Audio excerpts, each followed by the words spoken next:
So this is my first precision tool. It's called a cross-cut sled, and it allows you to make very, very accurate 90-degree cuts on your table saw. And the principle behind it is that down here is where there is an absolute 90-degree angle, and you first measure that with a true T-square and adjust the single screw that's right here backwards or forwards to give you exactly 90 degrees, or what you think it is, because there's another test, and it's called the 5-cut test. What you do is you take a piece of board, and this is the piece of board that I used, and you mark it where you start. So for instance, let's say we're going to use this board to perform this test. We put a 1 right here and cut, cut, cut, cut, and one final cut right here, which is going to be a little bit wider. And the reason is you want to be able to measure what the difference is between those cuts, between the first and the last. Well, the last time I did this was it's already documented, 9.380.388, and at the bottom it was 0.383. Well, remember, we did 5 cuts to bring us back here, so you have to divide that by 4, the difference that is, and you end up with 1/1000th of an inch. And I ain't never going to be putting together anything that's 1/1000th of an inch. So that means that, yes, we've got square right here. So once that's done, you can rest assured that whatever cuts you made with this device, called a cross-cut sled, is going to be an accurate 90 degrees. So from that point onward, you ascertain and lock everything in with this tread here and here. And I've sacrificed part of my left-hand throttle, what shall we say, platform, to grab me enough of this HDPE here and cut it down to be exactly what you see in here. And then once we've proven to ourselves that we got the exact cut, and yes, that's my spare wood, and you say, well, what the fuck is that thing? That's to keep you from cutting your fingers off. It's the safety. This block means that don't stick your fingers in here. I might even paint it red. I might even put a little plexiglass top on here to let you see that the thread has come all the way through. That, well, I'll show you what it looks like. Let me make sure that I haven't got anything that's going to be in the way. You see, what you do is you bring your sled all the way through the blade, so that whatever you lay across here, say let's say this guy right here, is going to be exactly a 90-degree cut. But as you can see, you need to cut all the way through that, right, in order to get it through. So yeah, we'll do that, but the bottom line is this right here is a protective device that's was screwed and glued, and we're waiting for it to come out. But the bottom line is, let me unplug this fucker first.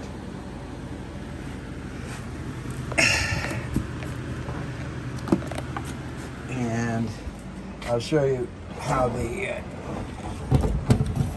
the guides have been affixed and that is cut precisely, sanded, and countersunk, so nothing sticks up here, but it goes into the base and is based upon these runners. So this way is set in terms of exact distance from the blade. As this is a known distance from here to here, and these runners, not made out of pine and not one made out of hardwood, but actually made out of high density polyethylene, ain't gonna wear out, and they're not gonna be subject to the vagaries of weather either, because they're not gonna swell or lose their swelling when it gets dry, because that's plastic there. That's high density polyethylene, or HDPE, sacrificed from the side support of my cockpit, whereupon my what is it? An F6? No, it's an F-15 throttle quadrant, guaranteed by the U.S. Air Force to be honest to God replica, is going to have to be rebuilt in order to hold that F-15 quadrant. And on the other side of the cockpit, the F-16 joystick, and that's what a HOTAS is, hands-on throttle and stick, so that you never have to take your hands off the throttle and stick, because all your controls, all your buttons are right there, and you put the combination of F-16 joystick and an F-15 throttle quadrant with two throttles, and you put them into one cockpit, guess what you got? You got an A-10C Warthog. Tank killer, firing, what is it? How big are those damn things? 30 millimeter rounds at pretty close to 2,000 to 3,000 rounds a minute. So anyway, that's where these HDPE runners came from, the throttle side that is mounted onto my cockpit chair, and I got to rebuild the throttle side, but they'll never have to rebuild these rails, and they'll never swell due to weather, because they're made out of plastic instead of pine or even hardwood. So there we go. This is my first enterprise, precision enterprise, and let me show you, because I'm sure you probably saw it. This may look a little bit wonky, and it is, but I guarantee you that this, when coupled with, let me bring down the saw a little bit. Let me see if I can't put this straight up and down and bring down the saw a little bit, because this is my, not DeWalt, but Cobalt.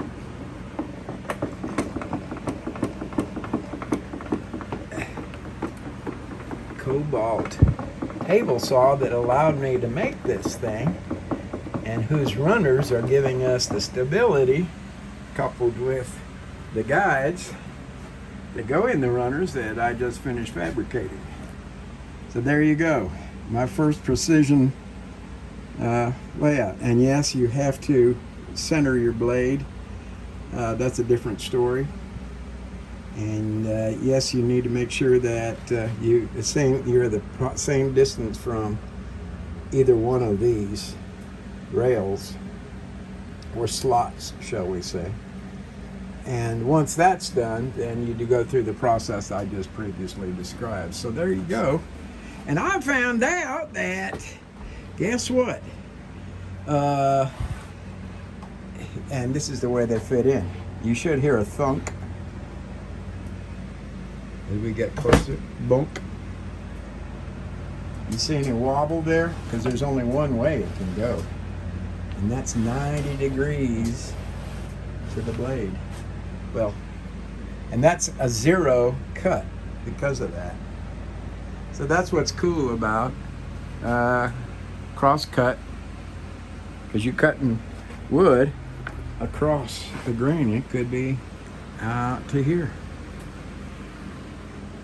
or it could be little bitty pieces that you wanted to duplicate, because what you want to do is just simply get another one of these grips right here, put a piece of stop mark like right there, and guess what? Every time that you cut, you're going to have exactly that distance from there to the blade every time. And that's what's neat and beautiful about a cross-cut shoe. And I'm pretty damn pleased with this. Oh, and you should see this guy standing up by itself, out of the way, in the corner. And this is where we are. And this is where I fucked up. Not really. But you see stuff hanging from the wall? They're not supposed to be hanging from the other side of the French cleat. They're not supposed to be hanging from this, which fits into here. Why? Because there's a 45-degree angle that's been cut. So it can't go anywhere except slide this way or that. Bottom line is, though, I put my tools on this. No, you put your tools on something like, oh, I don't know, a board that's cut out of that. Or how about if you want to put up shelves? Let me see. Well, I don't have a. Well, let's just say this. Let's say we're going to put up more shelves, and that I'm going to cut a triangle out of that, and this one is about 5 inches. So let's say the triangle is going to go from down here to up to here, 12 inches out. Well, guess what? That's not going to go into this slide. It's going to go into this first and then stick out. See how every one of my actual cleats are hung? And I said, well, that doesn't look right. And it's not. The cleats need to be by themselves sitting there. You affix the cleat to the other side here. And there's your 45-degree angle, which picks up that 45-degree angle, or that 45-degree angle, or that 45-degree angle, or any one of these 45-degree angles. That's the idea. So I just need to make a tool that affixes to a tool cleat, a tool holder, if you will, connected to a tool cleat, which in turn gets connected to this very cool arrangement. What the hell are French cleats? I hadn't heard about it a month ago. And you're saying, Chaz, where are your studs? And I said, guess what?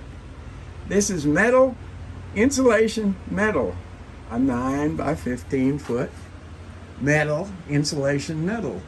No structure, no superstructure, no studs. So how do you think you're going to plan to hang anything of any weight from it? And I answer, well, we're doing an experiment here. I got about 10 different adhesives,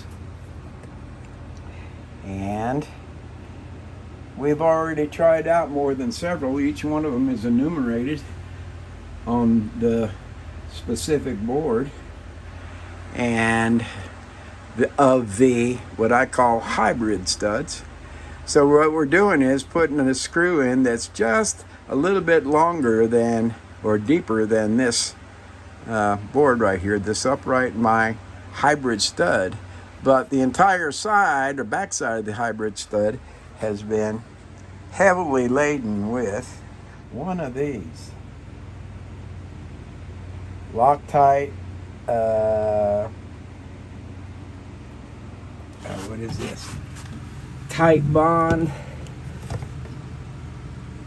a Tight Bond 3, Tight Bond.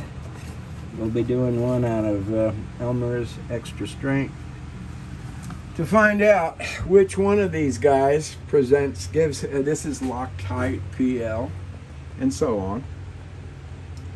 And so, we're basically putting up studs that didn't exist before based upon necessity. Either that or you go home. So we'll see what happens. So that's where we are so far. And I finally got my sled put together and accurate to within 1/1000th of an inch, with a little bit of tweaking on this fence here to make sure that it's exactly a 90-degree cut with this shoe edge and the blade. So this is Chaz, November 146 Charlie Hotel. That's my call sign in X-Plane and Microsoft Simulator MSFS 2020. November 146 Charlie Hotel saying take care of yourselves. And I'm sending protective and healing vibes to everybody. Take care of yourselves and each other.